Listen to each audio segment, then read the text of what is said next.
عبدالباسط صاحب، ظاہر ہے کہ یہ انعقاد فار سٹارٹرز اگر ہم بات کریں، اگر جس طریقے سے پاکستان کی ہم بات کرتے ہیں نا کہ جی بھارت کی لابی بڑی اسٹرانگ ہے اور بھارت کی سنی جاتی ہے، تو کئی لوگ اس پہ کہہ رہے ہیں کہ یہ جی بائی لیٹرل تو یہاں پر کوئی ملاقاتیں نہیں ہوگی، تو اس کے انعقاد سے فائدہ کیا ہوگا پاکستان کو؟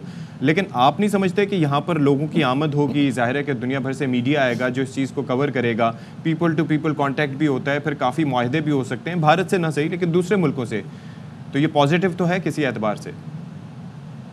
جی بسم اللہ الرحمن الرحیم۔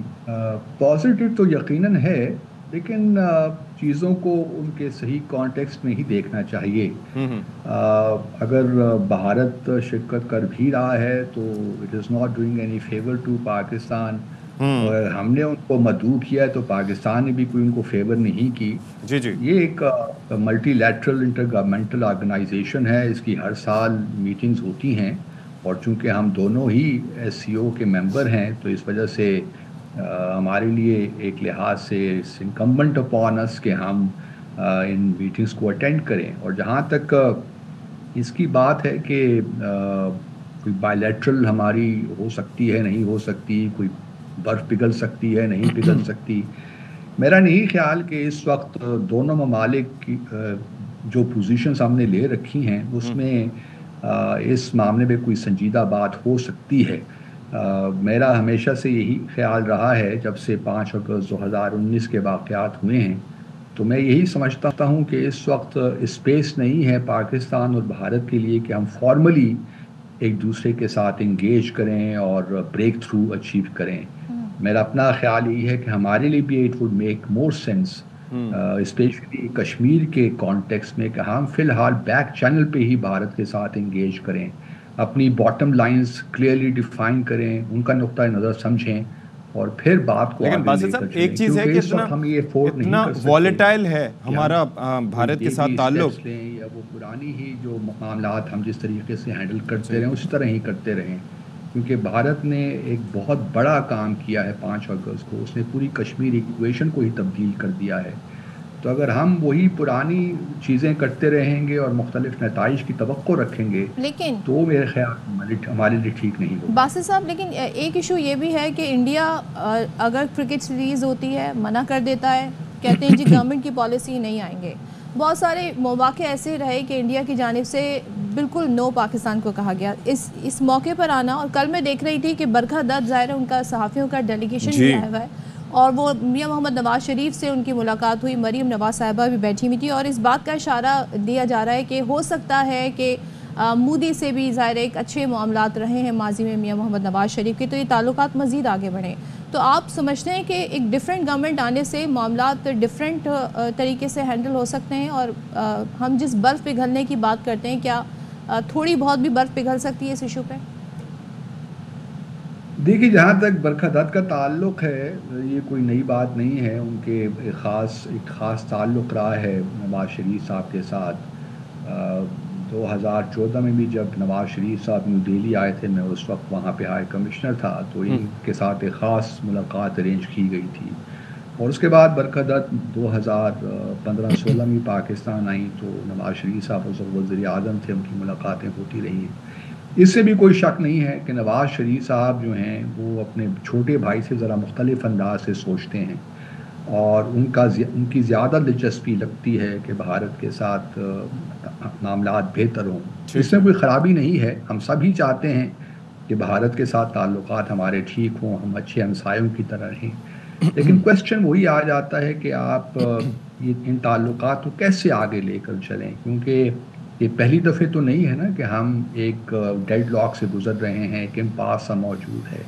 سوال یہ پیدا ہوتا ہے کہ اب کون سے ایسے ہم کام کریں جس سے یہ irreversible ہو سارا معاملہ، کیونکہ ہم پہلے بھی ایک قدم آگے بڑھاتے رہے ہیں، پھر 2 قدم پیچھے ہٹ جاتے ہیں، پھر 4-5 سال ہم ڈیڈ لاک کی صورتحال سے گزرتے ہیں، اور پھر ساری ہماری انرجیز، ٹائم اسی پہ ایسے ہی ہے۔ کنزیوم ہوتا ہے کس طرح اس ڈیڈ لاک کو توڑا جائے۔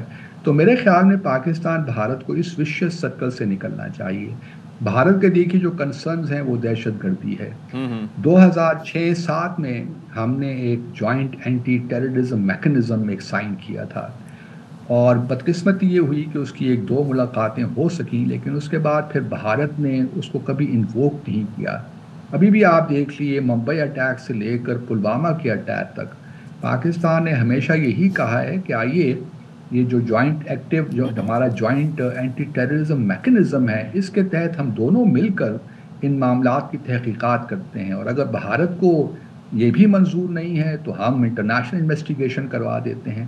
لیکن چونکہ بھارت کا اپنا ایک نقطۂ نظر ہے، پرسپیکٹو ہے، وہ جموں اور کشمیر پہ سیاست بھی سنجیدہ ہے ان بات کی۔ نہیں کرنا چاہتا آپ سے، اس لیے وہ آپ کو دوسرے مسائل میں الجھا دیتا ہے۔ مثال کے طور پر ابھی بھی آپ لے لیجئے کہ اس نے انڈس واٹر ٹریٹی کا ایک قضیہ کھول دیا ہے نیسیسریلی، اور اس کو بھی ڈس فنکشنل کرنا چاہتا ہے۔ تو ہمیں بھارت کو فلی انڈرسٹینڈ اس کرنا معاملے پڑے پہ گا۔ تو عبد الباسط صاحب جو ہمارے اپنے ہی تھے وہ بھی آپ کو پتہ ہے، ہمارے اپنے ہی اس میں ملے ہوئے تھے، جماعت علی شاہ صاحب کے اوپر ہم کتنا وہ کرتے تھے، ٹرسٹ کرتے تھے کہ he'll deal with the things accordingly, لیکن ان کے اوپر بھی الزامات لگے کہ جی سلسلہ مناسب نہیں تھا۔ اچھا ایک چیز مجھے یہ بتائیے گا کہ یہ جو ہم بات کر رہے ہیں نا کہ یہ جو اکثر ہم بات کرتے ہیں کہ ہمارے تعلقات بہتر ہونے چاہیے، ملاقاتیں جیسے ابھی بھی ہو رہی ہیں، لیکن آپ کو یاد ہوگا 2015-16 میں جب مودی صاحب یہاں پر آئے تھے تو کس طرح کا ان کا دورہ تھا، کس طریقے سے ان کو لے جایا گیا تھا، ملاقاتیں ہوئی تھیں، پھر پٹھان کوٹ کا انسیڈنٹ، اور اس کے بعد 2016 آنورڈز تو کوئی کمیونیکیشن ہی نہیں رہی تھی، correct me if I am wrong, اور اس کے بعد پھر آگے پلوامہ والا انسیڈنٹ۔ آپ کی آواز صحیح نہیں آ رہی، کچھ آواز میں کلیئرٹی نہیں ہے۔ اچھا that is always the case. اچھا یہ تھوڑا سا ایشو ہے، اس کو ذرا ہم دیکھ لیتے ہیں۔ لیکن باسط صاحب ہم جو ساری صورتحال پہ بات کر رہے ہیں، کل ہمارے ساتھ ظاہر ہے دیگر تجزیہ کار بھی تھے، کچھ کی اوپینین یہ ہے کہ ہم نے اتنا فوکس کیوں کیا ہوا ہے انڈیا پر۔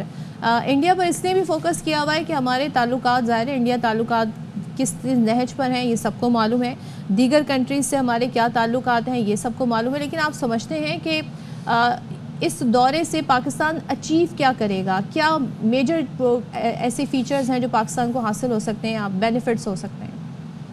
دیکھیں اگر آپ مجھ سے میری آنیسٹ صدف اوپینین لیجئے تو میں سمجھتا ہوں کہ چین کے وزیر اعظم کو جو بائیلیٹرل دورہ ہے that is far more important than holding the SCO summit۔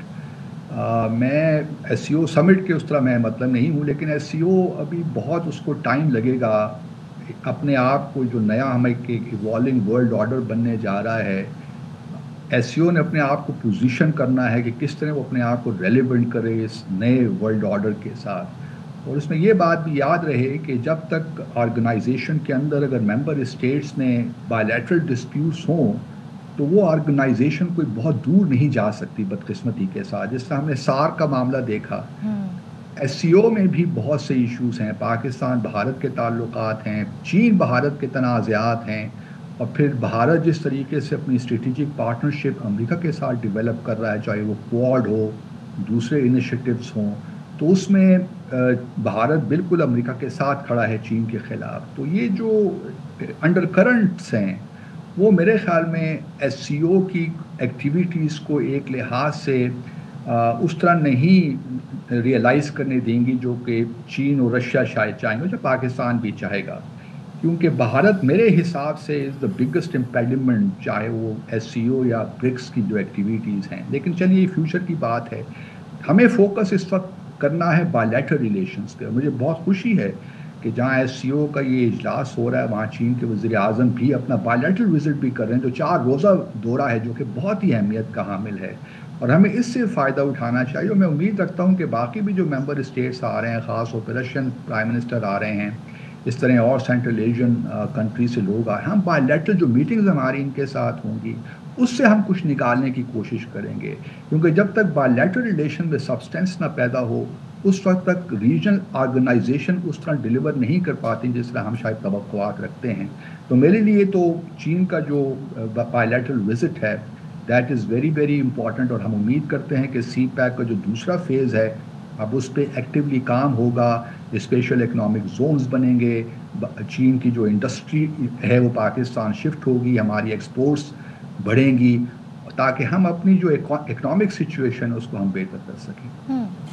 اور ہم جب دیگر کنٹریز کی بات کرتے ہیں، یورپین بلاک کی بات کرتے ہیں یا دیگر ویسٹرن جو ایک الائز ہیں ان کی بات کرتے ہیں، وہاں پہ بڑا متحرک ہمیں ان کا جو بھی فورم ہوتا ہے وہ نظر آتا ہے۔ ان کی ٹریڈ ہم دیکھتے ہیں کہ اگر اس کو سالانہ کمپیئر کیا جائے تو اس میں اضافہ ہی ہو رہا ہوتا ہے۔ یہاں پر SCO کے انڈر یا SAARC کے انڈر اس طریقے کی سمٹس ہوتی ہیں، سربراہان مملکت مل بیٹھتے ہیں لیکن کوئی ایک بڑا اعلامیہ بھی کوئی آتا ہے تو اس کے بڑے کوئی نتائج نظر نہیں آتے. اس کی وجہ کیا سمجھتے ہیں آپ؟